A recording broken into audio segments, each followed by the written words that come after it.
Денес многу луѓе низ светот, колку и да негираат, ќе ја имаат на ум суеверната фобија петок 13. Вистината е дека никој точно не знае од каде е потеклото на стравот од петок 13. Меѓутоа, постојат неколку теории добро истражени од историчарите. Според многу култури, бројот 12 се смета како комплетен број, па 13-ката по него го нарушува совршенството и асоцира на Баксус.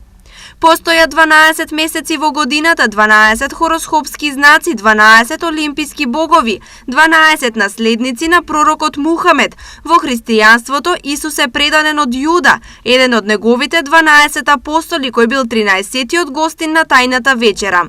Денот петок се вклучува во суферието најмалку поради тоа што се верува дека Исус бил распрат на крст во петок.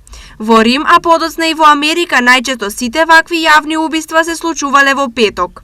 Денес многу хотели и згради немаат 13 спрат, туку од бројот 12 веднаш преминуваат на 14-тиот кат, а аеродромите најчесто го избегнуваат 13-тиот излез. Но дали петок 13 на вистина е несреќен? Не би верувал. Затоа што сега се Божји празници. Иде сега во столица вечер се збират. Не би требало да се очекува такова нешто лошо. Не. Тоа се чисти измислици, каква негативност.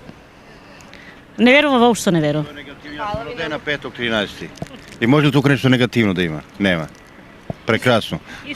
На сите тие што слават на 13 нека им е среќа. Си ми е петок 13 во 13 часот и 13 минути. Па мислам дека тоа е некоја верзија, не знам за петок 13, тоа не знам како вие филмовите што ги давате од тоа доаѓа, иначе петок 13 не знам. Не верувам во такви работи. Го измислуват, нема ништо вистина. Нема, тоа на кој кому одговара да го збори. Ништо не сум размислувал о тоа, а дали ќе се случи, ако се случи или ако не се случи, тоа ќе знаеме.